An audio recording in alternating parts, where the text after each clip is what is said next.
Welcome to NothingisOB South Texas Golf Podcast with your host, Andy Torres.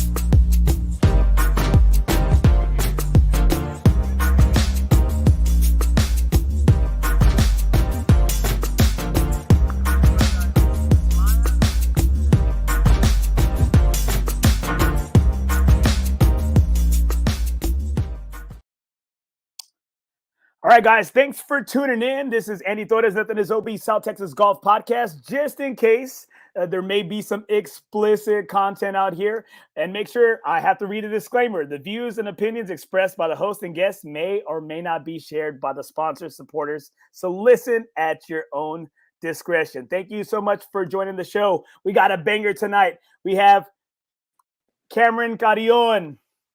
Hi. Cam, this is the third time you've been on the show. Thank you so much for joining us tonight. Thank you for having me. All right.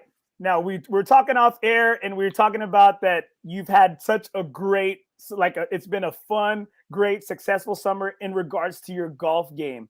All right. So let's get right into it. I don't think we need to talk. We don't need to intro you. Everybody knows who you are. And it's so funny. Not funny, but it was so awesome because you had so many supporters. You had so many people saying, my girl, our girl, SA's girl, San Antonio's girl. And so many people were pulling for you. And talk a little bit just about so much success you've had this summer since the last time we talked when you were at Franklin, Tennessee. Yes, that time that we talked, it was the day after the second round, right before I shot 5 under to qualify for nationals as an individual. And I figured we would talk again, of course. And that was just, it was so awesome. I didn't even believe that it actually happened. I finished playing my round and my team was like, I think you're going to go. And I was like, nah, I'm not going. It doesn't matter. And then sure enough, I went and I was like, oh my God, it was crazy. I didn't realize how big of a deal it was pretty much until I got to Greyhawk in Arizona. So it was such a great experience. And then this whole summer, I think it just built off of me being able to go to Greyhawk. I've always held myself to a super high standard, but after that, I'm just like, I feel super confident, and whether it goes my way or it doesn't on the golf course, it's a lot. It's like having more experience has really helped me throughout the summer and hopefully throughout the rest of my college career. Well, I'm going to tell you. So I remember when we were talking, because I know unfortunately, the team did not qualify, but man, you had everybody just really pulling for the UTSA Roadrunners when you were in Franklin, Tennessee, when you were at the regional. And then all of a sudden, boom, it pops up that you qualified as an individual. Man, everyone was pumped up. Everyone was super pumped up. And I said, hey, just in case anybody was wondering, yes, I had her on the show the night before, right? The night before she went super low and you qualified. And when I was reading and when I was looking at any of the stats and stuff, that this was the first time that anybody in the men's or women's program for UTSA had been sent as an individual to the championships in golf. Yes, it was awesome. I didn't even know that either. And I honestly, hearing that now, it's like, wow. So I'll forever be like the first down. I'm sure we'll have many more people go, but it just feels like awesome. I made my mark here at UTSA. It feels like I just feel really good about leaving my mark like that. Yeah, you really have. I mean, you've done something that no male or female has done in the golf program. And I'm sure that had to be pretty big. So how was summer? How was Coach? Was Coach like just ecstatic for you or what? Of course. Yes, everyone was so excited for me. Even like other teams like football, when I was working out, they would come by and say like, congrats, you're going to the tournament. And I was like, thanks. I didn't even know people like cared about golf. But it was huge.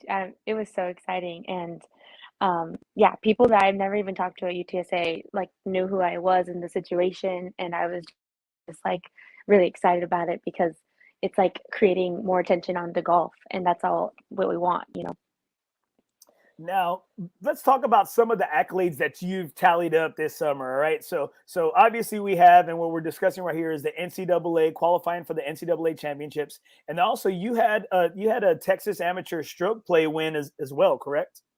Yes, at Traditions Golf Club, A&M's home course. So that was awesome. So you had a good win there, and then you rolled that into, I believe, a third place finish at the Texas. Was it the Texas Open? Correct. Yes, at the beginning of summer, I played in the Texas Women's Open, and that's a tournament it's like a professional tournament, and then a bunch of amateurs, of course, can play in it. And I ended up taking third place with -10 total. So that was like, I was really happy with third. Like, it was awesome. That fun fact, that tournament it took us 3 days to play 2 rounds of golf. The first day I got in, and then after I was the morning wave, and then once me and my dad got in the truck, it started raining, and then there was a rain delay, and there was tee times up to like 3 p.m.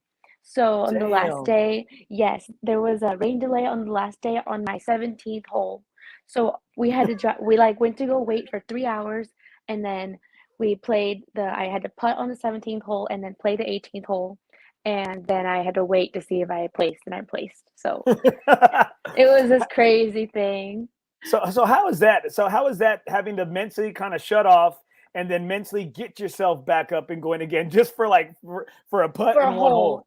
Yes, so I was excited. I was like playing a pool on the iPhone games with my friends and my dad, because I was like, of course, like I thought we were gonna get away with it, and we didn't. And but going in, like the putting was fine, and it was actually still raining, so I had to like slam my putt. I think it was like a 40-foot putt because it had already started drizzling. And it was one of the longer holes. So I teed off there's water on the right, bunkers before the water. Of course, I overdraw it, and it's in the bunker, next to the water, and the lip is like right here. I still had to hit like an 8 iron, but I actually hit the best shot of the tournament. Like for me personally, like you just like can pick the ones out. Like, oh, I love that shot. I cleared the lip easy, and I like hit it to like 20 feet. But if the green was slopey, it was like a really good shot from there. And it was in the rain, and I was like, oh, I'm just glad I didn't go in the water on the on the first shot. So that would have been that I would have, of course, been like thinking that about that the whole time. But I really remember that whole rain delay, and then the the shot from the bunker. So that was awesome. So for our fans and for our listeners out there, what were some of the scores what was the score that the winner had and then that you had, just so they can understand I how much good golf there is going on in y'all's division? Oh, of course. Oh, at the Texas Women's Open. Yes. I think the winner was like 12 under or 13 under. I'm pretty sure it was right around there because I know I wasn't too far off, but it was pretty tight. And then I think I tied at, no, I didn't tie at third, but yeah, it was actually I did tie at third for at -10, but but You've it had was so many top finishes right now that you're getting them all confused. no, but that one probably would have been my, obviously, because I was awesome that I won the Texas One Stroke Play, so that was really cool. But I felt really felt really good that I could compete in a professional tournament, and knowing I would have made money like being a professional, and I didn't, but it would have been cool. So I was like looking at the list The of payout, looking at the payouts, yes, right? I was like, what would I have made? Awesome, didn't get it. So, all right. So I got a question. I got a question right here. Someone's asking right here. Was it Okay. the Talent or Raptor course? I guess that you played in. Was it? I guess in Greyhawk. I guess. Whether I think it was the Raptor course. I'm pretty sure. and how many rounds? How many rounds did you play when you were at the NCAA tournament? I guess what was it, 3, or did you play It 2, or was what? I played 2, and then for individuals, since there's no teams, there's a cut after the second round, and I missed the cut by 2 shots. Now, So, now, how was that experience as being out there with some of the collegiate, some of the who's who and collegiate golfers? How was that? Did you kind of feel at home? Did you feel like you belonged there and that you were one of the best, or that these are just like everyone's just too much of a big gun for you? no, actually, once I got there and I like played the first round, I played a lot better in the first round than the second. Um, but I felt like I belonged there. Like I was like I knew that I was good enough to be there and everything, but until I like experienced it all, it felt like I really belonged there, and I truly believe it for sure.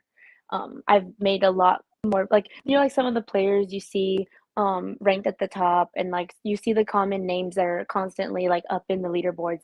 Well, I like knowing that I can hang there and I belong there, and that I'm acquaintances with these people as well. So a lot of good players know me, and I know a lot of good players. So it makes me like, not that that means anything, but it made me feel like, yeah, I have set the tone or like made it known that I belong here. Well, and you do, and it seems like your game is really like come so far along. I remember, and I said this the last show, speaking with your dad at the Mary B. Koth Invitational, that your season, your collegiate season was up and down, and that Yeah. you had been kind of searching, you had kind of been searching, but it looks like you peaked at like the right time, and you're just like on a heater. Oh, I hope. I hope it. I know that golf is always going to be up and down. I mean, even the pros, they have stretches of really good golf and then they just kind of fall off and we're like, where are they?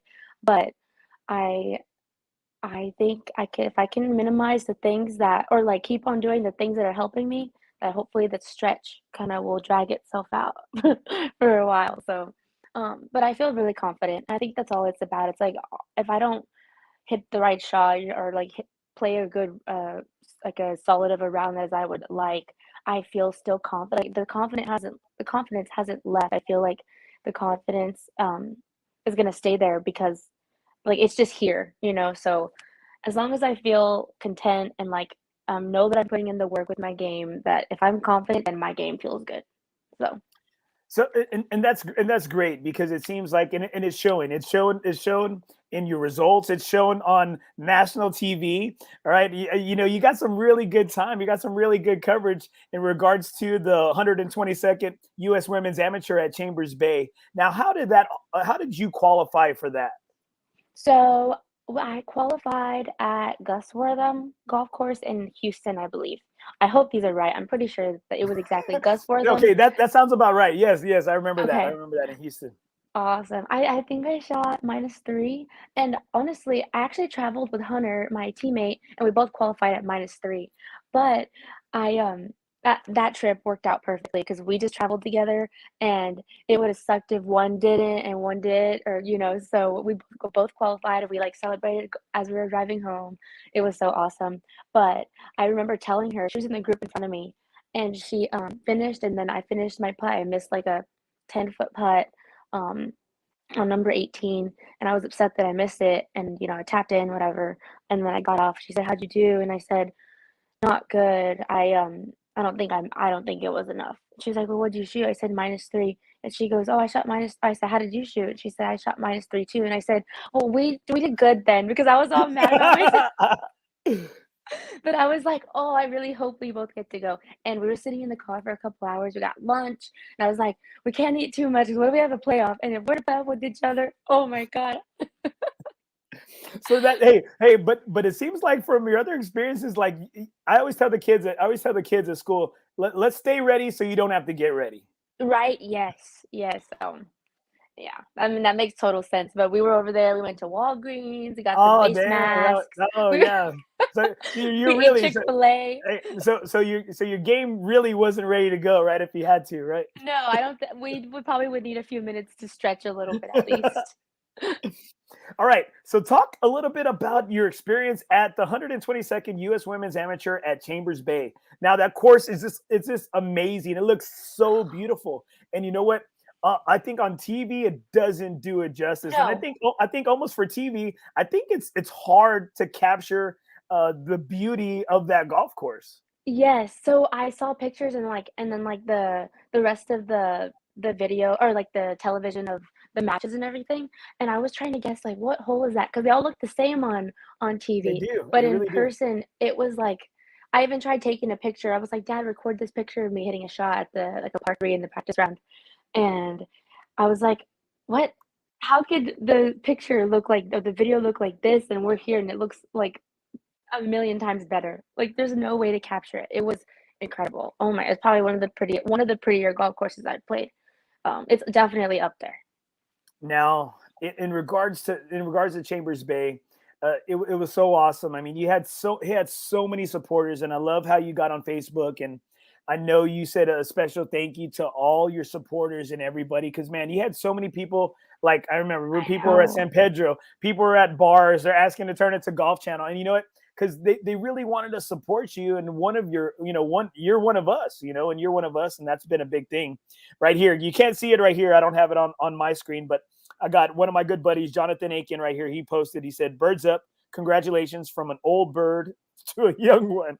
Oh, that's so awesome. There was a lot of people messaging my mom saying, "We're on." People we haven't talked to in years, or like friends that we haven't been able to talk to, and they were all telling her like, "She looks awesome," and Big Marco, he looks great too. My dad, and he was like, "Yeah, I look good on TV." You know what? He looked great. I'm glad they didn't get too many close-ups. He did. And how was that having him there? How was it? It was awesome. Of course, we are super close and we're so similar that sometimes we're just like, we get a little bit like with each other, like at each other, but at the same time, he's my dad and like I wouldn't want to share that experience with anyone else. And then of course, having my mom on there weren't even like roped off stuff. So my mom got to walk on the fairways. So I had them both close to me and I felt like I remember actually, this is probably a little bit off topic, but we're actually driving from place to place in Nothing's Tacoma. OB, Cameron. Nothing's OB. Okay, okay, at in Seattle, and I told them we were talking about how far we felt from home because obviously it's so different from San Antonio or just Texas in general. And I was like, guys, but I don't feel uncomfortable because being with y'all two, I feel like I'm home. And like, of course, we got teary-eyed and stuff, but it's so awesome to have my dad on the bag, and then of course my mom there, and getting texts from all my family and friends and UTSA. Like, I just felt like, I mean, so in place of where I was at. So it was awesome. And yes, having my dad, the original question, having my dad on the bag is awesome. And that has to be amazing. I know your dad, and I'm sure you've made your family proud, and you made the city of San Antonio proud. And I know I had so many Oh, people thank you. texting me and messaging me in regards to your performance, because I'm a football coach, so it's football season, so I'm out on the practice field, and I didn't get these opportunities to watch, and so I'm ticked off. And then I hear how you did, and how you made it to the match play. And tell us, because I know you had to nestle down a putt in order to I think you had a Yes. two putt to get in. Why don't you tell So, everybody about that? oh, that was awesome. That was probably, I mean, obviously it was super cool to be in match play, but that was my first like match play type feeling at Chambers Bay. So on the first round, and then includes 2 rounds of qualifying. So the first round I shot minus, no, not minus. I'm sorry. I shot +1. Yeah, +1. And the second round I shot +3. Well, it was like the 17th hole that I had this mess on around the green. It was elevated green. Long story short, I was on the cut line. And I didn't even think I thought the cut line was gonna be +3, but I was at +4. And I wasn't too mad about it because I was like, it was one hole, like it's gonna happen. That's golf. So we'll just see what happens to see if I make it. So we're waiting around. My parents are like looking into flights and everything. And it turns out I was in a playoff. So we go back and I'm warming up and I'm like, good thing I didn't change. I don't have enough golf outfits for the week. So I got ready for the an 8-way playoff for 4 spots. So right, yeah, 4 spots. Yes, And correct. I was in the second group. So the first group was four players, and I don't know what happened there because we were right behind them. And then it was like 8:30 when we started the playoff PM, and I got on Damn. the green finally at like right when it passed the mountains, the sun went down, and I don't know if you saw the video or people saw, but it was like, well, my drive was left in the left bunker, and I had a lip, and I had like a 7-iron out of there, and I was like, this is the good thing I can launch it and it was uphill into the wind every time I played that hole, and the pin was like in the middle, and this green was not. I don't know. I wish people could see the video. I should post it again. But I did see I I did see it, but I can't, for fear of posting any of that stuff up. I don't want them somehow or another. They shut down my stream sometimes if it's not like copyrighted. So I didn't want to okay. post anything because I didn't want to mix. Go ahead, keep going, keep going. No, no, I get that. I get it because it was like it has to be someone's certain video or it has to be a lot of views. Correct. So I put it up there and people were cheering, and I was like, man, I stuck it tight finally on this hole because this hole was hard during the qualifying. So I got up there and it wasn't very close. Yeah, it But wasn't close. It wasn't people close. seeing from the bunker were probably like, oh, on the green anywhere, like they know how hard the course is, right? So I get up there and I'm pretty sure it was like 40 feet, something like that. Because I paced down my putts and everything. It was definitely, and I didn't even like focus on like how far it actually was.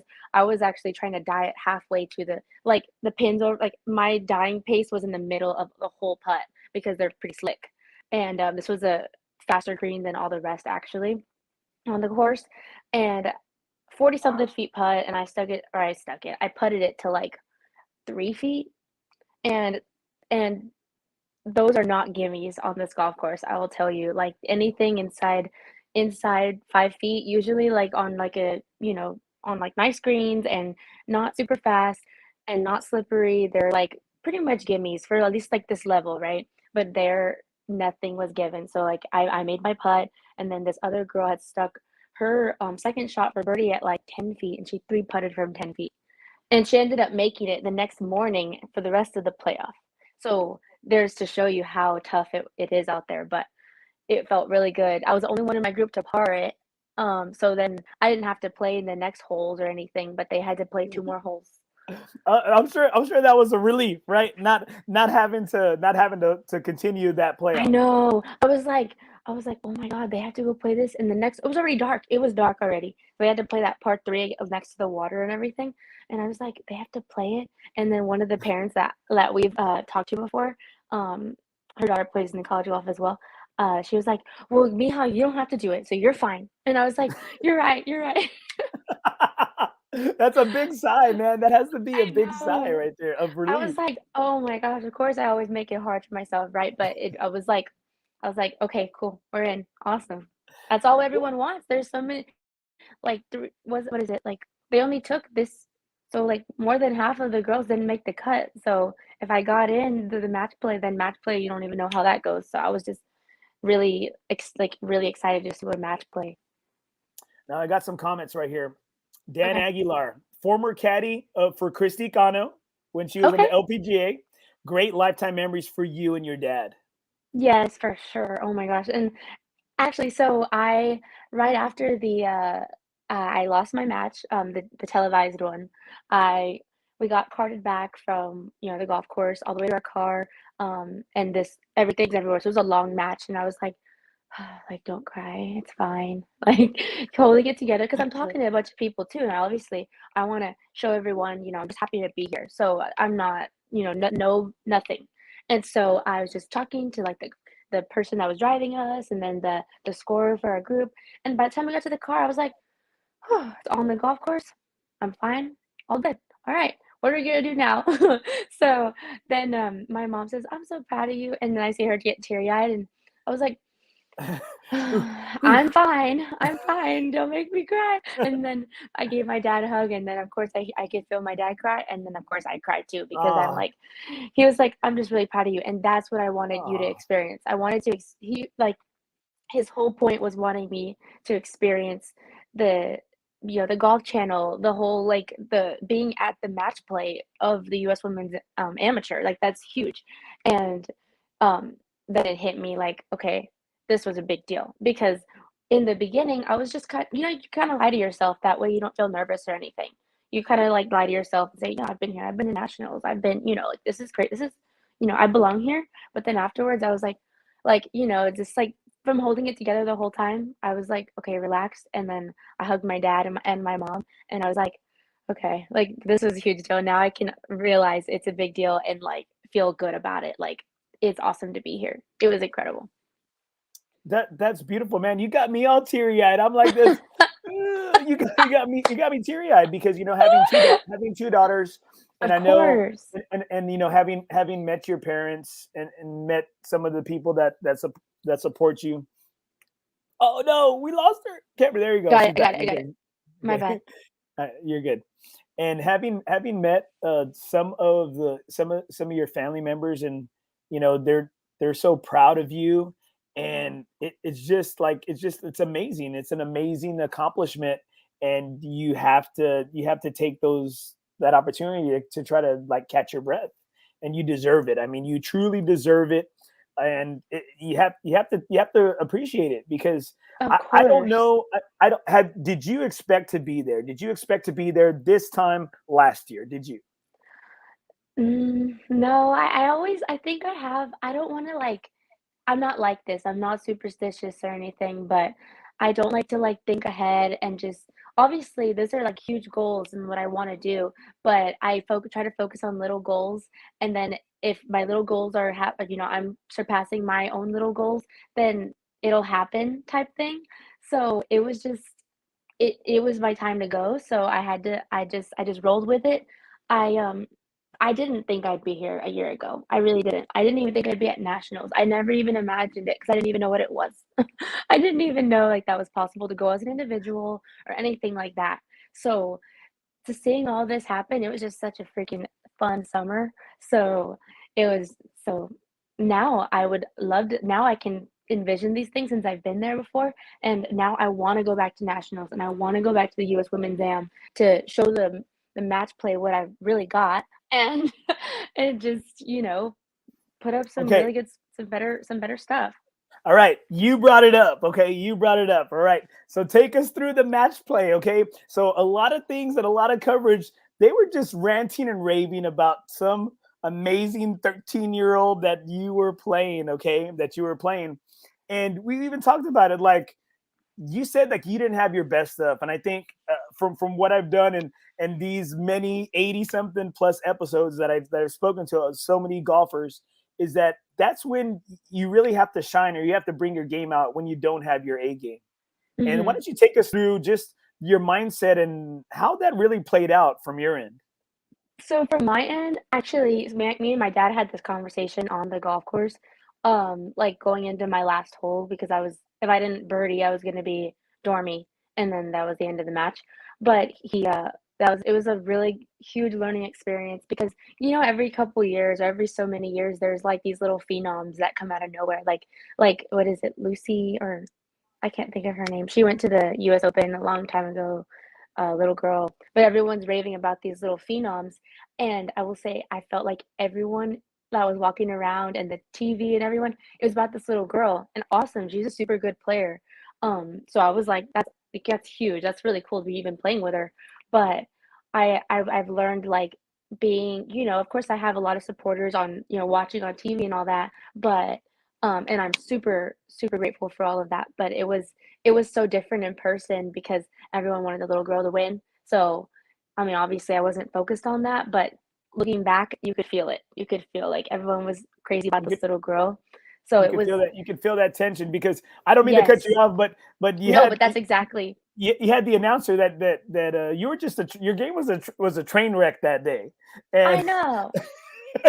He and I was said just like, go I for it, was I'll go. watching it I was watching it back later and he said, "Oh, she must feel like a train wreck after this round." And I was like, no, like I did that video. My mom Yeah, recorded me. She wanted me to like stand up to it, and so she put it on her Facebook and everything. And I had said, no, I actually don't feel like a train wreck. I actually feel really good about my golf game. I didn't have my stuff today, and it happens. It's match play, but I could speak for the whole field. There's only one winner at this tournament, so I'm pretty sure I could speak for everyone that it was just an accomplishment to be there and to experience the whole US Women's Amateur. So, and then I just said that, and I just had to say it. well, you were talking about it that you didn't think you played well, and you stated to me that like par won a lot of holes. Yes, so it was the simple stuff. It was like little stuff that wasn't working. Like my wedges, like my short wedges were weird. I mean, they were kind of sticking in the ground for me this week. So it was just like small things. My putting was good. I didn't three putt any, but I also didn't like drop as many birdies as I usually do.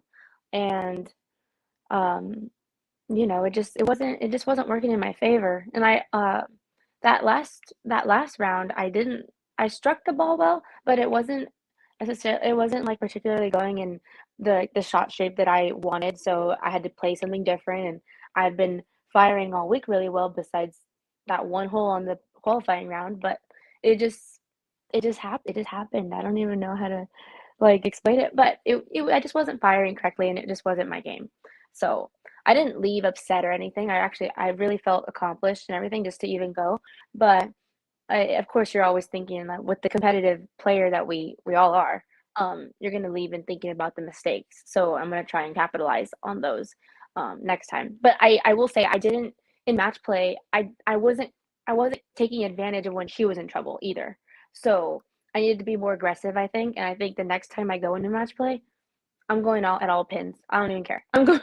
So that's my new So thing. lesson learned, right? Lesson learned, right? Lesson learned. Grow some and I do love it. that. Grow some. So Hey, well, especially in match play. you're gonna have a little bit of a trouble doing that, growing some. All right, you're gonna have some trouble doing that. But that's what I like to hear because you know what, you're a top-notch player. You're playing in the women's am, and you know, for us hack golfers and guys that are just trying to just play and just grind it out there and win our little $5 Nassau and win our little pots and net, and win our net and gross in our A and B, sometimes C flights. And in my situation, you know what, we want to hear that though. We want to hear that from the best players, that mindset, because one of the questions I had for you was like, why do you think you had all this success? Is it because it seems like, what, believe me, hey, if they follow you on Instagram, if they follow you, like they see that, hey, you're in the race center, you're busting your butt, you're working out, you're taking this stuff seriously. Everyone said, yeah, she's pretty, but you know what? She's a pretty cold-blooded killer. You know what I mean? And everyone who's kind of faced you on the course know that, oh yeah, she's nice, but she's tough. And so and I love to see that, when I've seen you in action and when we see you on TV, like it's all business. Like you're straight business. For sure, for sure. I love to have fun. Everyone knows me. I like to have fun. I like to do my shopping. I'm really girly and everything. And I'm everyone's friend. I've actually gotten some people, like I think some players were like, like trying to figure out our team and stuff. And someone asked, my friend asked me or told me that another player asked her, "What do you think about Camryn?" And or like someone said that, and then someone else on another team said, "She's cool, but she's too nice." Well, what do you mean I'm too nice? That's just me. But they do know that they didn't meet me when I was playing golf. So when I'm playing golf, I'm just more, I mean, I'm nice, but I'm just like worried about myself. So it's all about you and on the golf course, So um Got some comments right here. Aaron okay. Flota is one of the great amateur players here in San Antonio. Aaron Flota is A-Flow. Congrats on everything. Thank you, Aaron. I appreciate it. And I want to say a special congrats to Aaron because, man, he's getting inducted into all these Hall of Fames. And I'm Yes, like, congrats to you, Aaron. That's awesome. you know what? I'm like, Aaron, I guess you're not full of shit when you're telling me that you were on this ping team, you were on this All-American team. I'm like, yeah, bro. Yeah. Okay. You know what? Yeah, man. So I'm like, okay, I guess, I mean, he's getting inducted into all these Hall of Fames, and I know a lot of them are coming up because of COVID. And so I'm happy for him because Oh, he's one of the best true. guys. He's one of the best guys in game. Yes. I used to see him a lot at Edmund. Is it Edmund Watts? Edwin Watts, yeah, and Yes. he's Yes, still he's no fitting. longer there. Yeah, he's still fitting for Callaway. So I said, hopefully, maybe one day I'll switch. I'll make the switch from Mizuno to Callaway. Maybe. I don't Okay, know. okay. My dad likes Mizuno irons too. I had everything Callaway, so I need like a little sponsorship or something. I could Oh, well, a you know what? collegiate sponsorship or something. There we go. And so let's get into that, all right? Because I got my buddy Jeremiah Sierra right here. Did you get any ambassador deals? And I know you have a couple of people that you're ambassadors with. I know you started doing some great stuff with, what is it? Why Not Pro, right? Why Or not go pro? Why Not Go Pro, all right? So tell Yes. us a little bit about that. Tell us a little bit about Why Not Go Pro. Okay, so I am at TPC for that's our home course for UTSA. I was on the range one day and I was talking to one of the cart guys, but he was like the range attendant that day. And I was like, "Yeah, I really want to be a cart girl." And they were like, "No, you should not be a cart girl." I was like, "Why? They make good tips." I'm just talking. Yeah, I'm like, I knew I wasn't gonna do it, but I was like, "Seems pretty fun though. You get to walk around a golf course all day." And anyways, they were. I was talking to this member. He had a track man, and I was like, "Oh, is he like pro or something?" And watching him hit the ball, and I was like, "Can I give you a tip or something?" Because he's like a new. Yeah. Oh, that's messed up. That's messed up. Oh no, Mr. So it's his name's Mr. Jorgensen, Matt Jorgensen. He mentioned to me as I was talking to him on the range, that he has a YouTube channel and he's just starting it out, and in like 2 weeks he had like this many subscribers, which was really hard to get in 2 weeks. I don't remember the exact number. But I was like, that's really cool. And he was like, you should be on it. if and then there's a little boy named Cam, and he's going to be like in 8th grade, and he's a member there at TPC as well. He was like, oh, we'll have Cam and Cam on there. And I was like, let's do it. So of course, like, I didn't think it was actually going to work out, but it sounded really cool. And he has this whole camera crew, like three camera guys were there. And it was like, oh shoot, the initial video I was on, it was awesome. I actually eagled, I chipped in eagled, I drove a green. I saw it. I did see it. It was super fun, and I love that I was able to, like, perform with the camera, because I was like, you never know how that goes. Some players just it doesn't work when the camera's behind them, and so it worked out. And then afterwards, we talked about, making it this like a regular thing of me being on the show like throughout the whole year, and like once a week, twice a week, whatever. And I was like, well, I got to talk to UTSA first because NIL is a thing. So it's actually doable, but I got to make sure I talk to my people first. And then yo, your people, you're getting big time though, and that's good. You deserve it. You deserve it. I was like, I don't want to break any rules, but I got to talk to my people. And he was like, okay, your people. And I was like, yeah, that's my dad, my mom, my coaches, and UTSA. And then we're good. If they all say it's cool, we're good. And so I texted him that night, and then we made it official to like for me to be on the show every week. So y'all should check it out. It's really cool. Sometimes if you search Why Not GoPro, like the camera GoPro, it like comes up on YouTube, but it's not that. It's if you search Why Not GoPro ? It's like an orange and blue logo. It's really cool. I think it's so funny. We've checked them out. We've checked them out, and I'm curious, man. I'm really curious, and it's nice to see because I like to see the lasers, and I'm like, man, you had to be giving this guy tips because you know what? I saw the one that you were hitting. I think it was number four on the Oaks course over the water, right? And I saw that you and another I guess a lefty. Another. And you know what? Y'all went right. I guess y'all went right. And then they went righter. They went righter. And I'm just like, I hate that hole because you know what? I think you have to play it like one club up, because there's some wind like tunneling through. And you can't feel it up there because you're so blocked by the trees on the Oaks that you have to remember which direction the wind is going, wherever you are, because it's like it's kind of the trees really do block. And so on that hole, you have to carry, like, for sure, depending on where you're at, what tee you're at, but you have to carry this whole thing of water. And then once you're up there, the green isn't easy, as you know. It's like two-tier. It is two-tier depending on where the pin is at. And so I was watching that and I was like, you know what? I was like, man, these guys suck. I was like, I could play. I was like, you know what? They couldn't even get on the green. I was like, oh gosh. I was like, man. I was like, hey, I got one greenie in me. I said, I know I do. I know I got it in me. Okay, well, we'll have to see about that. We got to do a match too now soon. No, I'm scared now. Don't tell me I'm a scaredy cat. Never mind, I'm scaredy cat. No, and then also I know you also sign on with some good friends of mine at Blackbird with DeMonte and Thor and some great people. Some great people, some great coming gear, and a lot of big things on the horizon for my guys. Yes, for sure. That was actually a newer one. They have they're called Blackbird Apparel, as you know, and they're based out of San Antonio, of course. So I always want to hop on things that are starting in San Antonio because I'm San Antonio, I love to represent. But I've known him for a while actually, ever since I was in high school or like middle school to high school. My dad and him have spoke before, while I'm on the golf course. So he's watched me just like you have through middle school and high school. And it's becoming this new apparel site, and it's really cool. There's a lot of big plans for it that are secret, so I can't tell you. I know, yeah. But I've been made privileged. I've been made privileged to them, right? I've been made privileged, but I'm not going to put them out there. But you know what? Yeah. Big stuff coming. Big stuff. That's right. Oh yeah, I have some great stuff coming. But the thing is, I'm going to tell you this. DeMonte, you didn't whoop on their golfers like you whooped on my golfers at Blessed Sacrament. Like when you were in middle school, when you were in Holy Name, you were like just crushing and killing my golfers. I was out there for the outfits because I didn't have to match with the team, so I was just happy to wear my pink shirt and my shorts, and you had somewhere to wear it too, right? You had somewhere to wear it too. Exactly. All right, so let's see what else. I got one of my buddies right here, Danielle Trejo. Her train wreck, my best day. Yep. Thank you.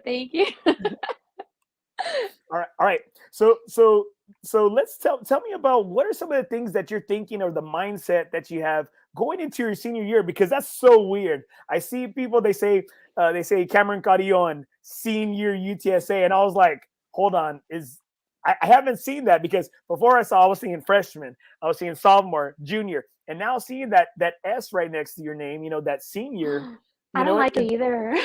and I was like, damn, this girl's old. She ain't young anymore. She ain't no Hovind no more. And so I'm like, she's in a big leadership position this year. Oh, for sure. I'm really excited about that part. I just want to set a good example for the girls. We have a total new team because four of our two fifth years left and two seniors, their fourth year, they left because they graduated. So it's going to be a total new team dynamic, but I think we're ready for that. So it's just going to be an adjustment, of course, for everyone. People that are becoming upperclassmen, and then people that are we have two seniors now that we really want to use to set an example for the new ones. And then of course you always want the new ones to adapt really fast. For me, it took me a semester. So, and then COVID happened. So it's a lot, but it's just a lot of change, whether you're transferring or whether you're going into college. So of course we can hope for the best, but I think overall my goal is to make the team of course we all want to get along, and that should be no problem. But I want it to be like a family dynamic, because we want everyone, people that are coming far from home, people that aren't home anymore, to feel welcome and feel comfortable, because that's when you're going to play your best golf. It's when you feel good with yourself and the people around you, and but we have no problem doing that normally, so that shouldn't be a problem. But it is going to be a total new team, so I'm really excited. Now, what are some of the goals? Because if people aren't aware that y'all do have a fall season before you go into that spring season, and then you're playing for keeps. So what is the main goal as you prep yourself for fall? What are you trying to accomplish during this fall season? So individually, I'm just trying to prep. I mean, obviously the main season, or obviously all these tournaments count for your ranking and college golf ranking and amateur ranking.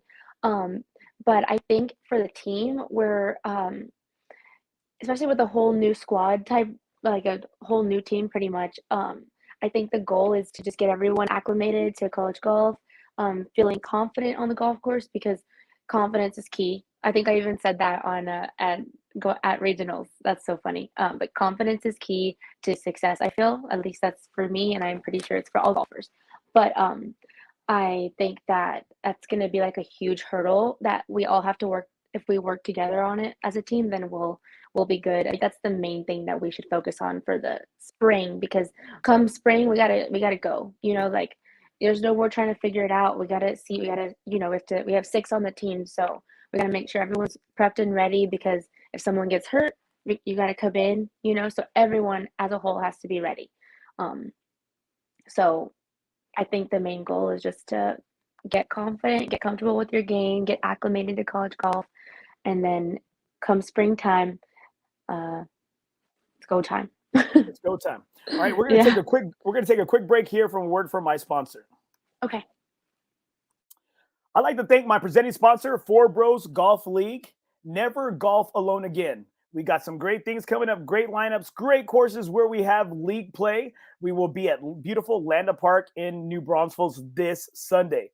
We have keen to the par 3, closest to the pin, proximities, net, gross. Please check us out, FOREBROS 2.0. We are on Facebook.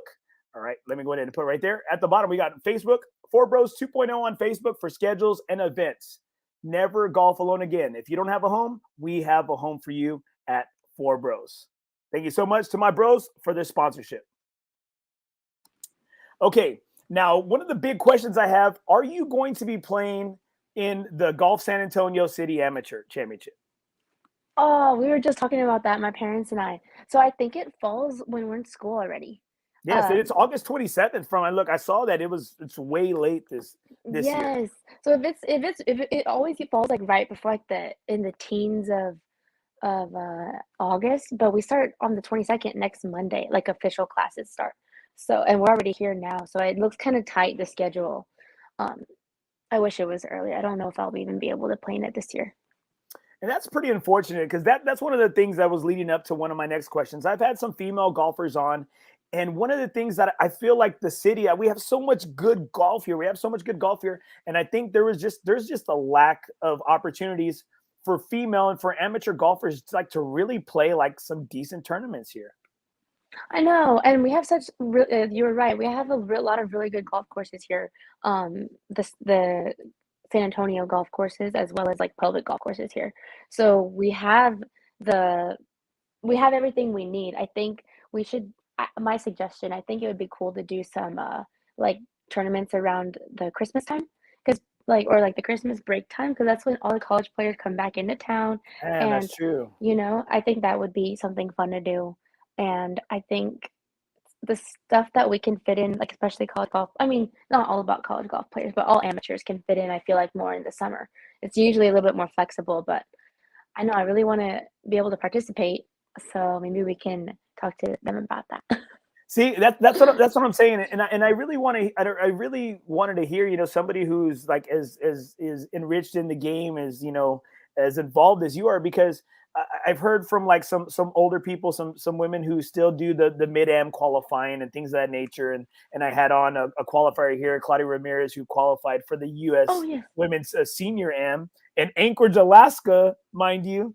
And Oh yeah, I my know, gosh. I know, crazy, right? It looks so beautiful, and I was so proud of her because her too. She made the match play, which was super awesome. And I just think there could be more for women's amateur golf here. And I see like there's like and then somebody I spoke to Carrie Kimball, who's the president of the First Tee, and she was just like, well, you know what, women are hey, they're in their careers, they're starting families, they're and I'm just like, okay, I said, but you know what? I was like, we have a golf is so great here in San Antonio. And I really feel that I think if we give enough time, we put our heads together, we have the resources, we have the courses, there shouldn't be a reason that we shouldn't get a lot of players, a lot of female players to come out and to showcase, their golf skills against each other. For sure, I think that'd be so fun. We just tell them to give the kids to the grandparents for the weekend or something. Or the or Hey, the yeah, you can tell dad. you grew up Mexicano right there. All right, there you go. That's how you can The tell. grandparents. The dad or whoever. Oh yeah, that you can tell because or the not like the nanny or something like that or Mima or Pawpaw. Oh. All right, as being a young lady and Hispanic in the golf game, has there been any time, and a pretty one at that, has there been any time that you felt any prejudice or discrimination when you've walked on the course or you've walked into the pro shop? Have you experienced that in any of your time throughout your golf playing career? I have a few times when I was, new to the game, I there was a few times, and I won't say golf courses or names or anything like that, but I didn't notice until I got a little older, but, there's been instances where we're just looked at a little bit different, and when I got a little bit older, I told my dad, like, there was an incident somewhere, and I was like, I started crying, and I was like, "I've just never ever been treated that way before," and my dad was like, "Mija, you have been treated that way. You just don't even realize it." So, and I was like, "What do you mean?" And so then I started paying attention, and you just start you once you I wish I didn't know, because then you're just like sometimes you get an ugly look and you're like, "Is it because I'm a girl or because of my skin color?" Like, you don't know anymore. So it's just it's it's so sad, but I think that's why we need the game to grow more, because so it can be normal for everyone to be enjoying the game and not have it just one person being looked at weird. But yes, I have been, it's for being, uh, for just being probably just being a woman, I think is more of another issue too. Is or not a woman, I'm a lady. My dad says I asked my Mm, dad, "Am I a girl? I'm not a woman yet though." And he said, "Well, you're a lady." And I said, "Okay, hey, I'm a okay, lady." hey, that's a good point. Good man. Dads always have it together. I wish I had it together for my two daughters. I'm over here like, go talk to your mother. Go talk to your mother. But yes, so I've had a few instances, with that as well, but, I've just quietly brought it to the, like, a manager's attention or something and told them, "I'm not here, don't tell them I said anything," and then it's usually taken care of really fast, so, I've been backed up too, on all cases. So that's really good. But then again, I hate to have that feeling of that at a golf course or anywhere, because there's also really good people out there that want to see women playing golf and that want to see different cultures playing golf. So it's just, there's just some bad people. So there's just always going to be those. And I think I've learned over the years to, hey, I'm here. Like, everyone can play golf, so it's just you. It's your problem, not mine. That I'm, I think one thing that it speaks to a lot of people that know you around the city in the game of golf, that it seems like you're you're a person that is a good person, like you said, too nice at times, but a lot of times you let your golf do the talking for you. And I think that's something that that people might be afraid of or might be scared of, that you let your game do the talking for you, that you could be nice off the course, but you could be a killer on the course. And I think as somebody who's done, like I said, over 80 something podcasts, and it seems like sometimes as men and sometimes as people I'm not gonna say power positions of have different titles, or I'm an middle school athletic director at a Catholic school. So I'm like, I have zero power. I'm like a janitor. I'm like I do the mop. I do everything, right? And so I think sometimes we're afraid of what we don't know. Yes, for sure. For sure. That's huge. Because, like, exactly. I wish I didn't know that there were people like that, So then again, it's a good thing you do know about this, the way how people think, because it's just so many factors. But I agree. But I'm telling you, I think you've done it, and I think you've done it, and you've done it your way, and you're doing it so gracefully. Like how you're showing everybody that you can do anything you want if you put your mind and effort and power and soul into it. Because I know you work endlessly on your game. You're always working on your game. I know you have an amazing coach. And why don't you talk just a little bit about some of the things that your coach works on with you, so I could pick up some free tips.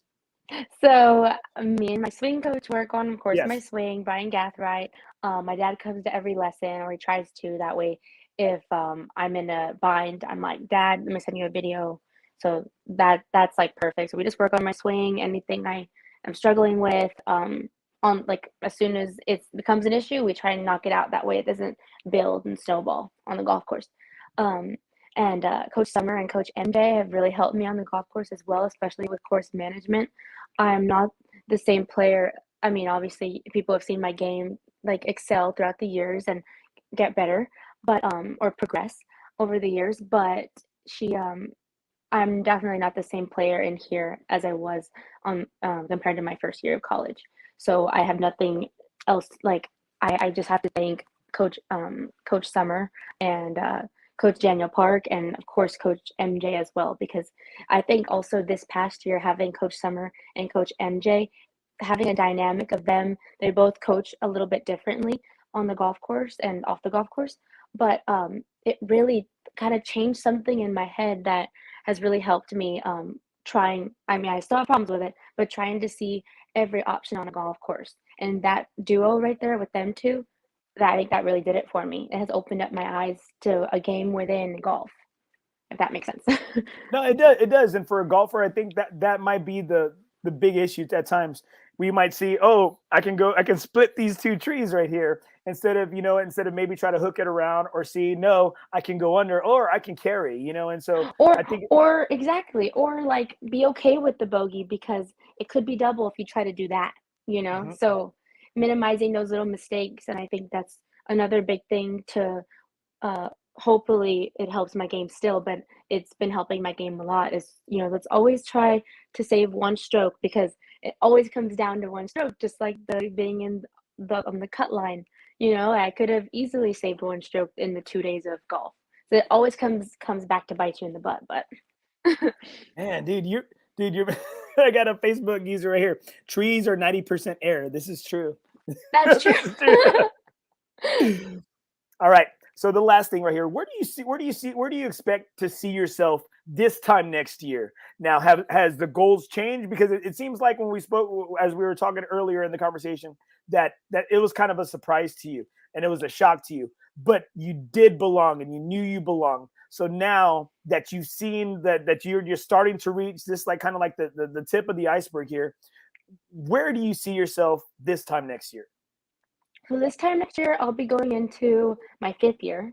So I'm gonna stay a 5th year at UTSA because the COVID gave us another year of eligibility. Um, I'm gonna try and not like of course I really want to go to nationals and that's like the goal, right? And then qualifying for the US Women's Am and winning the Texas Women's Stroke Play again. That would be like all these things would be awesome, but golf is the way it is, as we all know. So I'm just gonna try and keep doing what I'm doing, putting in the work all the time. And if it works, cool. But as we know with golf, if it doesn't, then I'm just gonna keep grinding because like I said, but like how we talked about earlier, is golf is like this, it can go in waves and stretches. So of course at this time next year I would love to have won another title or, gone to these cool tournaments. That's where I would love to see myself. But if that fails, then would love to see myself still grinding it out and still um confident and still excited to be a 5th year and just more mature. I mean, I feel like I'm definitely mature. I'm like curious to see the videos of me over time. I feel like I've probably gotten maybe not, I don't know. But Yeah, maybe but they're best being archived, right? They're best being archived. maybe. But I would love to see myself growing as a person. Like I don't know if you've ever felt this way. I mean, maybe when you're younger, but you're like you have a family now but I would love I mean, I obviously don't want to ruin the surprise, right? But I want to like kind of fast forward and get a sneak peek of what I did or something and see if it worked out. But I guess we just have to see. Let time do its thing, right? Well, I'm telling you, you know what, and you're showing a lot of people the things that you're capable of on the course, and it's just, I'm gonna tell you, I remember you as a middle schooler. I remember Ken Palacios telling me, when y'all were winning state titles at IWHS. I remember when you were dating one of my really good close football players, one of my former students, Bo Brown. Like I'm telling you, so like, and to see you now as yeah, I got to drop that there. So I'm seeing, yeah, and so seeing you as a freshman, seeing you progress and turning into the player you are. And I remember going to play 9 holes with your dad and always saying, yeah, I just take her to the Republic. I just let her go out there on the range and I go inside and have a beer, have my Miller Lights and his inside. cigar and his Yeah, cigar. cigar. There you go. and so I'm telling you, so I've seen you progress. And my wife would be able to tell anybody that, no, Andy is still a boy. I'm still a boy.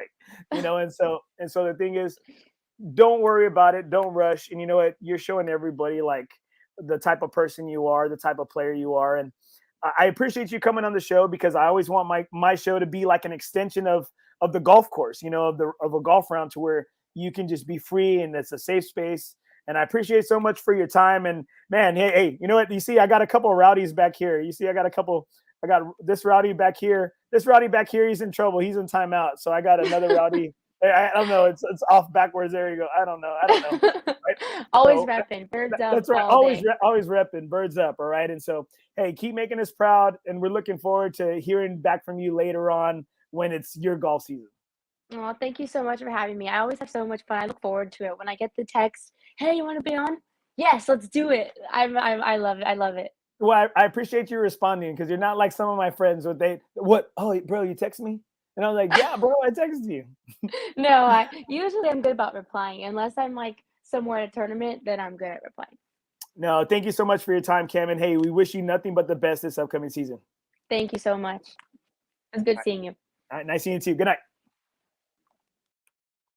Thanks so much for Camryn Carreon being on the show. Senior Camryn Carreon. But you know what? Like she stated, she's got one more year of eligibility. And I know everyone is pushing for her. So make sure, guys, hey, you hit her. Hey, follow her on Instagram. Make sure you follow the UTSA women's golf team. See their upcoming progress.